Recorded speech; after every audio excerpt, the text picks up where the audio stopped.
something else. Now, didn't she get her leg caught in a bicycle spoke or something? I guess she still. I don't know whether she still had that scar. It was, right here at the ankle.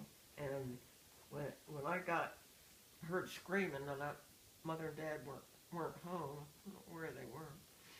And so I ran out the door, and I don't know. George wasn't there either. And Sandy had gone up the hill. Of course, I thought of it as a big hill. It was just a little,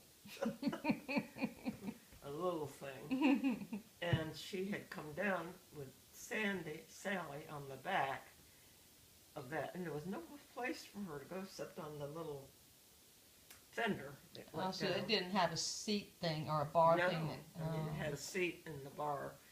It might have been a boys. Mother used to get us boys' bicycles or whatever we could get from the hotels. They'd use them for a while, and then maybe something get dented or whatever, and they'd sell them real cheap. Right. Now, I don't know whether that was a boy's bike that Sandy was on or not. Anyway, in those days, they didn't have guards over the chains that went around, Right. or the spokes of the wheel. So she was swinging her feet like this, and one of them went in, the spoke cut. I mean, it cut way into there. I thought her foot would come off. And so I had to hold on to that. I had a white dress on, probably my best dress, and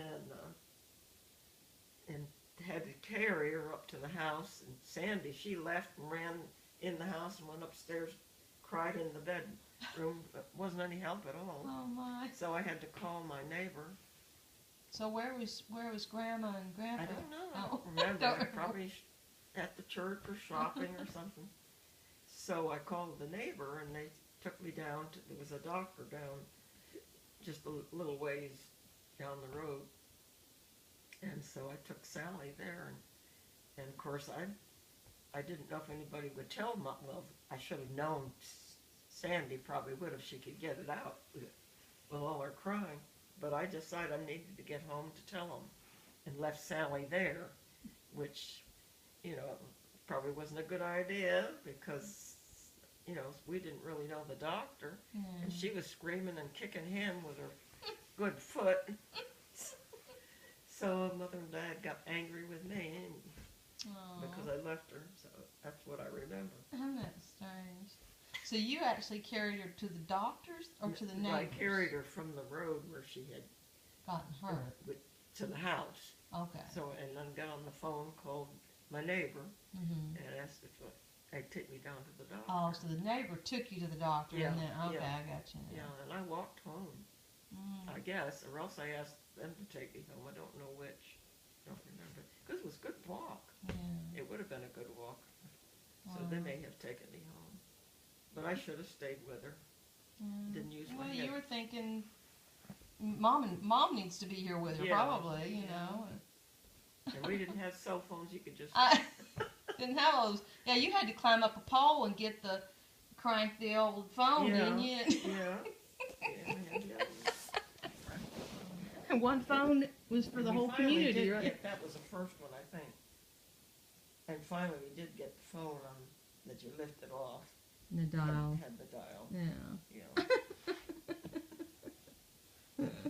It'd be like my kids. And you had parties. I mean, there was several. Oh yeah. Parties. I still remember that. When you'd get on there, somebody else would be talking, and you'd have to wait or find out all about. Unless it was an emergency and you could, ask to break in or something. But yeah, that's like what was it? I think it was Jesse one time who asked me if I was around when the dinosaurs were on the earth or something. Something like that, That was when he was like 8 or 9, and you just laugh. You think, wow, my parents are so old. I remember George came to see me in New York City, to where we were housed in it was a hotel, small one, and they turned it over to the Navy, to the Waves. And so we had our rooms there, and then we went from there to where we worked, different places. And at that time I worked in Brooklyn Navy Yard, and then later on, a little bit later on, I went to Long Island for a while. And but George came there in New York City and met him in the lobby, and girls saw him, wanted to know who my boyfriend was. I said, well, that's not my boyfriend, that's my brother. And then they were like, oh boy, can you introduce me? Being with the horse cavalry, had these smart-looking boots, you know, with the pants down. Oh. And he had this cocky hat, and he looked really jaunty. Like Yankee Doodle Dandy, huh?